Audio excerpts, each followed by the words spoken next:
The alarm screamed through the concrete walls of Gravemount Maximum Security Facility at exactly 3:47 in the morning. Thandiwe Maseko's eyes snapped open in the officer's dormitory, her hand already reaching for her radio before her mind fully registered what was happening. The emergency code blaring through the speakers made her blood run cold. Code Black. Inmate attack in progress. She was dressed and moving within 30 seconds, her boots pounding against the cold floor as she sprinted toward Blackstone Block, the death row wing where the most dangerous prisoners were housed. Other officers were already converging on the scene, their flashlights cutting through the dimness like desperate fingers searching for answers. When Thandiwe rounded the corner to cell 17, she saw Officer Brian Cole standing outside the door, his massive frame blocking the narrow corridor, a twisted smile playing at the corners of his mouth. "Stand aside, Cole," Thandiwe commanded, her voice steady despite the adrenaline coursing through her veins. Cole didn't move. "Nothing to see here, Maseko. Just some inmates settling their differences. Open the door. Now." Something in her tone made him hesitate. He exchanged glances with two other guards, both loyal to him, both known for their casual cruelty. The sound of muffled groaning came from inside the cell. Thandiwe pushed past Cole, her shoulder connecting hard with his chest, and yanked open the door. What she saw would haunt her for weeks. Kang Dae-Hyun, the Korean investment strategist who had been on death row for the past year, lay crumpled against the far wall of his cell. Blood streamed from a gash above his left eye, his prison uniform torn and stained dark red. His hands were still shackled, which meant he'd had no way to defend himself. Two inmates from the adjacent cells were being dragged away by guards, their knuckles split and bloody. "Get medical down here immediately," Thandiwe ordered into her radio, kneeling beside Dae-Hyun. His eyes fluttered open, dark and intense even through the pain. Up close, she could see the intelligence burning behind them, the careful control he maintained even now. "You're the new officer," he whispered in perfect English, his accent barely noticeable. "The one they transferred from Durban. Don't talk. Help is coming. They'll try again," he continued, his voice gaining strength. Cole made sure the cameras were off. "He always does." Thandiwe glanced back at the doorway where Cole still stood, his expression unreadable. The pieces were falling into place too quickly, too perfectly. This wasn't random violence. This was orchestrated. The medical team arrived and began treating Dae-Hyun's wounds while Thandiwe stepped into the corridor. She pulled out her incident report tablet and began documenting everything, her fingers flying across the screen. Every detail mattered. The timeline. The suspicious power outage that had conveniently killed the security cameras. The fact that inmates from different blocks had somehow ended up in Dae-Hyun's cell during lockdown. "Writing a novel, Maseko?" Cole's voice dripped with mockery. "Or maybe you're planning to be a hero?" She looked up at him, her dark eyes meeting his cold stare. "I'm planning to do my job. You should try it sometime." The tension crackled between them like electricity. Cole stepped closer, using his size to intimidate. "You're new here. You don't understand how things work in Gravemount. Some prisoners are meant to die before their execution date. Saves the state money. That's not how justice works." "Justice?" Cole laughed, the sound harsh and grating. "You really are new. Let me give you some advice, Officer Maseko. Mind your business, keep your head down, and don't ask questions about inmates like Kang Dae-Hyun. People who dig too deep tend to find themselves transferred again. Or worse." He walked away, his boots echoing down the corridor. Thandiwe watched him go, her jaw clenched tight. She'd been at Gravemount for only 3 weeks, transferred suddenly from her station in Durban after refusing to falsify a report for Chief Leon Beale. She'd thought that transfer was punishment. Now she was beginning to realize it might have been something else entirely.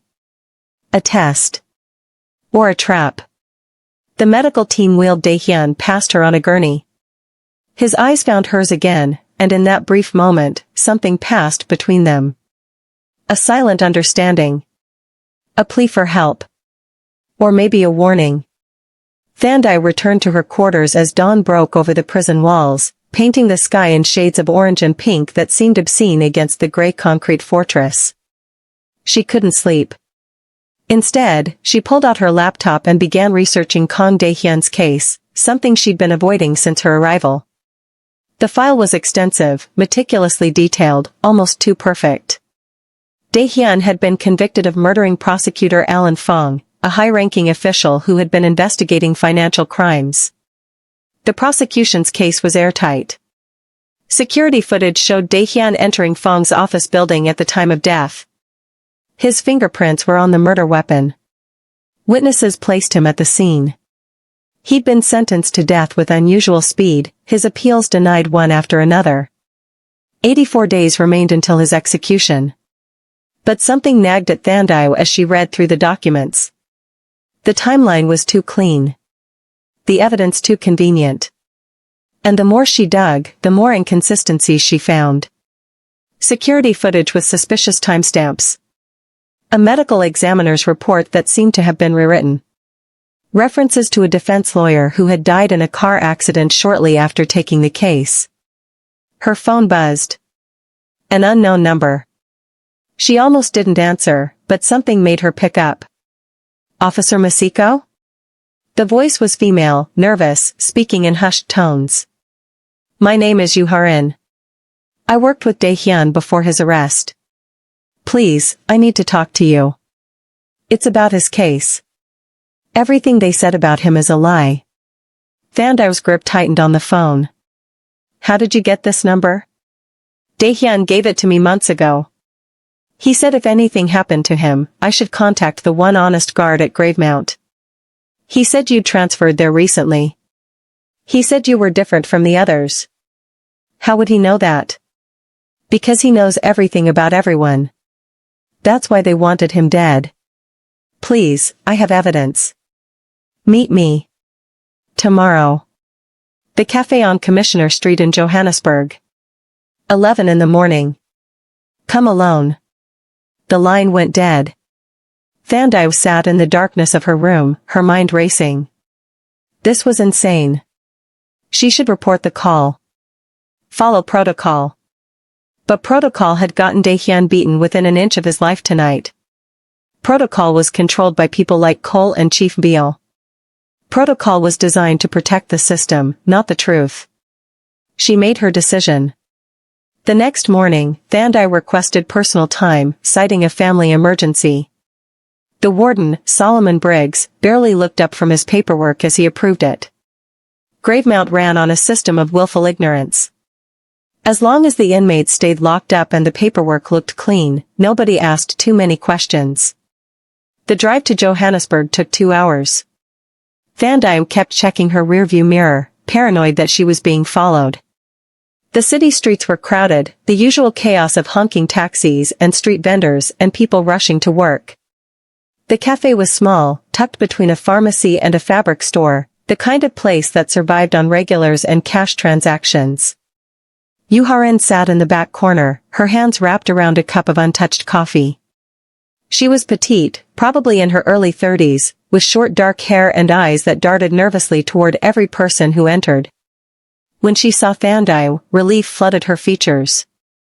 Thank you for coming, Harin said as Thandiwe slid into the booth across from her. I wasn't sure you would. I almost didn't. Talk fast. What evidence do you have? Harin pulled out a USB drive and pushed it across the table. Everything is on here. Emails between Phoenix Meridian executives discussing how to neutralize Dae-Hyun. Unedited CCTV footage proving he wasn't at the crime scene. A voice recording of Prosecutor Fong saying he was afraid Phoenix Meridian would kill him if they found out he was helping Dae-Hyun expose them. Phoenix Meridian Group? Thandiwe had heard the name before, a massive multinational corporation with interests in everything from mining to banking to technology. What did Dae-Hyun do to them? He found out they were laundering money through shell companies across 3 continents. Billions of dollars. He tried to report it through proper channels, but Phoenix Meridian owns the proper channels. They own judges, politicians, police chiefs. They needed him silenced permanently. Haren's voice cracked. Alan Fong was going to help him go public. That's why they killed Fong and framed Dae-Hyun for it. 2 birds, 1 stone. Thandiwe picked up the USB drive, feeling its weight. This tiny piece of plastic could change everything. Or get her killed. Why didn't you come forward during the trial? I tried. My lawyer died in a hit-and-run the night before I was supposed to testify. The police called it an accident. After that, I ran. I've been hiding ever since. Haren leaned forward, her eyes desperate. Please, Officer Maseko. Dae-Hyun has 83 days left. They're going to execute an innocent man. You're his only chance. Why me? Why not take this to the media? To international authorities? Because half of them are in Phoenix Meridian's pocket. Dae-Hyun said you were different. He said you got transferred to Gravemount because you refused to lie for your corrupt superior. He said if anyone would help him, it would be you. Thandiwe looked down at the USB drive in her palm. Every instinct told her to walk away, to protect herself, to let the system handle it. But the system had failed. The system was the problem. And somewhere in Gravemount Maximum Security Facility, a man sat on death row for a crime he didn't commit, counting down his last days while the people who actually murdered Prosecutor Fong walked free. I'll need to verify everything on this drive, Thandiwe said finally. If it's legitimate, I know someone at Interpol who might help. An investigator named Rafael Mendez. He specializes in corruption cases. Thank you, Haren whispered, tears streaming down her face. Thank you. Thandiwe stood to leave, but Haren grabbed her wrist. Be careful. Phoenix Meridian has people everywhere. In the prison. In the police. Everywhere. Trust no one. The drive back to Gravemount felt longer than the drive out. Thandiwe's mind spun with possibilities and dangers. She thought about Dae-Hyun lying in that cell, beaten and bloody. She thought about Cole's smile. She thought about all the ways this could go wrong. When she finally returned to the prison, it was late afternoon. She went straight to her locker to secure the USB drive, but stopped cold when she saw it. Someone had broken in. Her belongings were scattered. And spray-painted across the inside of the locker door in red letters were 3 words, Stay Out Lane. Problem, Maseko? Cole's voice came from behind her. She turned slowly. He stood there with 2 other officers, all 3 wearing matching smirks. Thandiwe kept her face neutral, her hand instinctively moving to her hip where the USB drive was hidden in a sealed pocket. Just some vandalism, she said calmly. I'll file a report. You do that, Cole said. Though I hear filing too many reports can be bad for your career. Especially for someone already on thin ice after that incident in Durban. He walked away, whistling. The message was clear. They were watching her. They knew she was asking questions. And they were warning her to stop. That night, Thandiwe sat in her quarters with her laptop, the USB drive inserted, her door locked and a chair wedged under the handle. What she saw on the screen made her hands tremble. Haren hadn't been exaggerating. The evidence was damning, overwhelming, undeniable. Email chains between Phoenix Meridian executives discussing the Korean problem and permanent solutions. Security footage showing a different man entering Prosecutor Fong's building, someone who looked similar to Dae-Hyun from a distance but whose gait and build were distinctly different when studied closely. Financial records proving Dae-Hyun had been across town at a business dinner when the murder occurred, records that had mysteriously vanished from the trial evidence. And most chilling of all, a voice recording of Alan Fong speaking to someone on the phone 3 days before his death. I'm helping Kang go public with everything he's found. Phoenix Meridian is laundering money through humanitarian projects, using orphanages and hospitals as fronts. If they find out I'm involved, I'm dead. But this is bigger than my career, bigger than my life. This corruption ends now. Thandiwe played the recording 3 times, her heart sinking with each repetition. An innocent man was going to die. And not just any innocent man, but someone who had tried to expose massive corporate corruption, someone who had risked everything to do the right thing. She thought about her parents, dead for 8 years now, killed by a drunk driver who had bribed his way out of jail time. She thought about her younger brother Saifo, only 14, who still believed the justice system worked because that's what she'd always told him. She thought about all the lies that kept the powerful powerful and the vulnerable crushed beneath their boots. She picked up her phone and dialed the number Haren had given her for Special Inspector Rafael Mendez at Interpol. He answered on the third ring. Mendez. Inspector, my name is Thandiwe Maseko.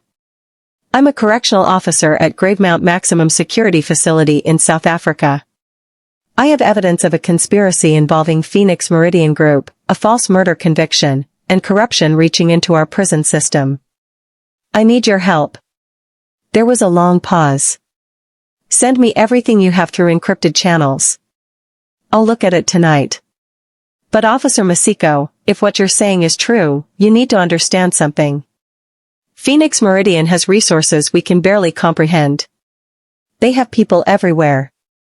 You're putting yourself in serious danger. I know. But an innocent man has 83 days left to live. I don't have time to play it safe. Courage or foolishness? Mendez asked, but his tone was respectful. Sometimes it's hard to tell the difference. Send me the files. I'll be in touch within 24 hours. Thandiwe uploaded everything to the encrypted server Mendez provided, then destroyed the USB drive in the industrial shredder in the maintenance room. She returned to her quarters and lay awake until dawn, knowing sleep was impossible, knowing everything was about to change. The next morning, she was summoned to Warden Briggs' office. Her stomach dropped as she walked through the administrative wing.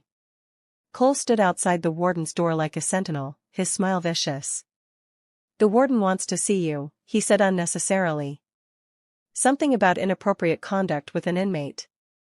Thandiwe pushed past him and entered the office. Warden Solomon Briggs sat behind his massive oak desk, a man who had built his career on looking the other way at the right times. He didn't invite her to sit. Officer Maseko, I've received disturbing reports about your behavior. Multiple witnesses claim you've been spending unauthorized time with inmate Kang Dae-Hyun.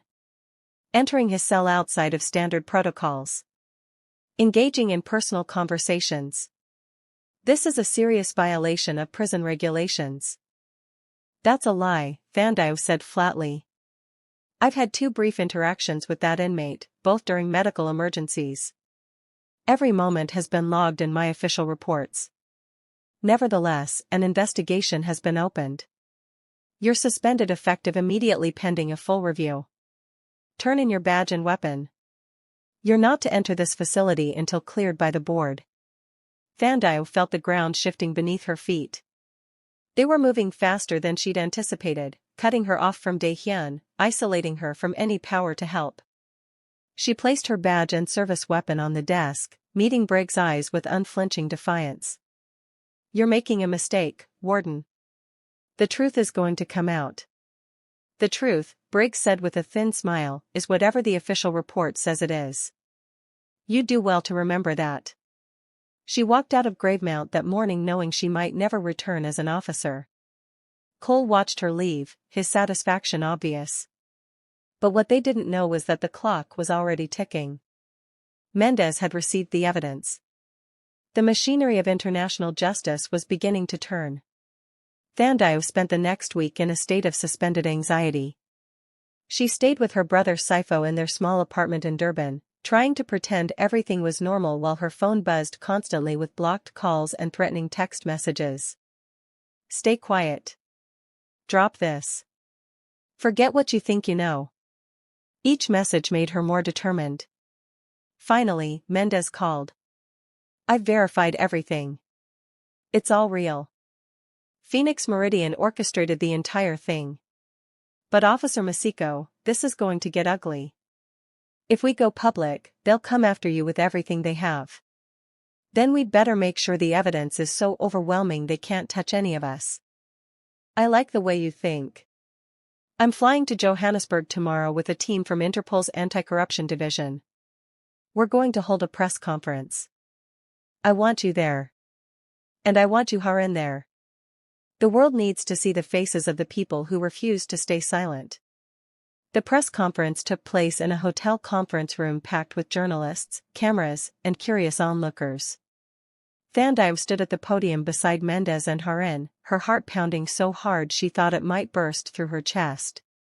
When Mendes began speaking, presenting the evidence piece by piece, she watched the reporter's expressions shift from skepticism to shock to outrage. The altered security footage played on the screen behind them, showing the timeline discrepancies. The emails were read aloud, corporate executives casually discussing murder and frame-ups like they were quarterly profit margins. The voice recording of prosecutor Fong filled the room, his fear palpable even through the speakers. This is not just about one wrongful conviction, Mendes said, his voice carrying the weight of absolute conviction. This is about a corporation that believes it operates above the law. A corporation that murders prosecutors and frames innocent men to protect its profits. A corporation that has corrupted our institutions from the inside. When Thandiwe stepped forward to speak, her voice was steady. Kang Dae-Hyun has served over a year on death row for a crime he didn't commit. He was beaten in his cell just 2 weeks ago in an attempt to silence him permanently before the truth could emerge. Officers at Gravemount Maximum Security Facility, including Officer Brian Cole and possibly Warden Solomon Briggs himself, have been receiving payments from Phoenix Meridian to ensure Dae-Hyun never left that prison alive. This stops today. The room erupted in questions. Cameras flashed. Within an hour, the story was breaking on every major news network across 3 continents. Phoenix Meridian's stock price began to plummet. Government officials scrambled to distance themselves from the scandal. And most importantly, a judge in Johannesburg issued an immediate stay of execution for Kang Dae-Hyun pending a full review of his case. The next 72 hours were chaos. Police raided Gravemount Maximum Security Facility, arresting Warden Briggs in his office as he frantically tried to shred documents. Cole attempted to flee the country but was apprehended at the airport with a bag containing 200,000 rand in cash and a fake passport. Chief Leon Beale, Thandiwe's former supervisor in Durban, was taken into custody after investigators discovered he'd been on Phoenix Meridian's payroll for over 5 years. The dominoes fell one after another, each arrest leading to more evidence, more confessions, more truth spilling out into the light. 6 weeks later, Thandiwe stood outside Gravemount Maximum Security Facility, but this time she wasn't wearing a uniform. She was waiting. The sun was bright, almost offensively cheerful, as the main gates finally opened and Kang Dae-Hyun walked out a free man. He looked different without the prison jumpsuit and chains. Thinner, certainly, but there was something else in his bearing now. Not the cold calculation she'd first seen in his eyes, but a quiet peace, the relief of a man who had stared into the abyss and somehow survived. When he saw her, he stopped. For a long moment, they just looked at each other, 2 people who had been strangers weeks ago, now bound together by something that transcended normal human connection. He walked toward her slowly, and when he reached her, he bowed deeply in the traditional Korean manner, a gesture of profound respect and gratitude. "Officer Maseko," he said, his voice thick with emotion. "You gave me back my life.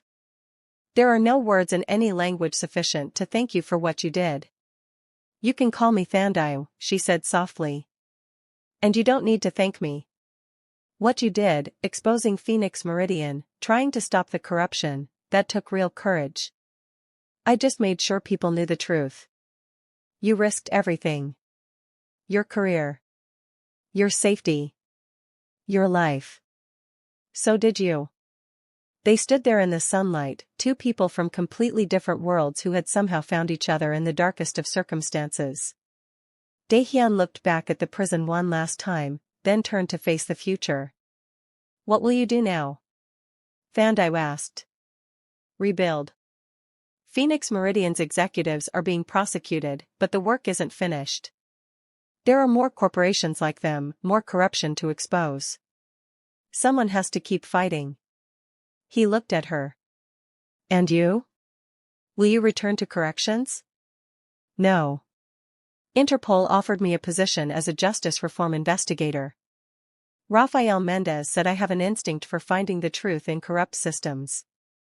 I start next month. A slow smile spread across Dae-Hyun's face, the first genuine smile she'd ever seen from him. Good. The world needs more people like you. Like us, she corrected. We both chose to do the right thing when it would have been easier to look away. 6 months passed in a blur of trials, testimony, and reconstruction. Phoenix Meridian Group collapsed under the weight of international indictments. 12 executives were sentenced to lengthy prison terms. The organization's assets were frozen and redistributed to the victims of their schemes, including the orphanages and hospitals they'd used as money laundering fronts. Thandiwe threw herself into her work with Interpol, investigating corruption cases across southern Africa. She discovered she had a talent for the work, an ability to see patterns others missed, to ask the questions no one else dared to ask. And through it all, she stayed in contact with Dae-Hyun. Phone calls at first, brief updates on their respective work. Then longer conversations, sharing stories about their lives, their families, their dreams for a future where justice meant something real. When he started a foundation to help victims of corporate corruption, she served on the advisory board. When she testified before an international committee on prison reform, he sat in the audience, quietly supporting her. They didn't plan for their relationship to become something more. It simply happened, naturally, inevitably, two souls who had seen each other at their most vulnerable and somehow found strength in that shared experience. 1 year to the day after Dae-Hyun's release, Thandiwe stood in a hospital room in Johannesburg, holding a tiny bundle wrapped in pink blankets. Their daughter, Amara, meaning grace in Zulu, slept peacefully in her arms. Dae-Hyun stood beside her, his hand gentle on the baby's head, tears streaming down his face. I never thought I would have this, he whispered. A family. A life. A future. They took so much from me, but somehow I ended up with more than I ever dreamed possible.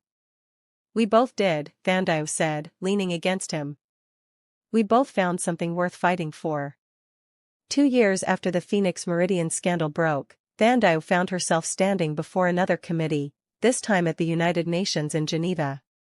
She was there to present a report on systemic corruption in correctional facilities worldwide, recommendations for reform that could prevent innocent people from being lost in broken systems.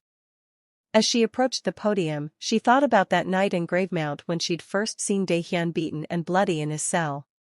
She thought about the choice she'd made to help him despite the risks, despite the threats, despite every rational reason to walk away. She thought about how one decision to do the right thing had set in motion a chain of events that had brought down a criminal empire and changed her entire life. She looked out at the assembled delegates and began to speak, her voice clear and strong. Corruption survives in silence. It thrives in the shadows, in the unasked questions, in the turned backs and closed eyes of people who know something is wrong but lack the courage to act. But so does truth.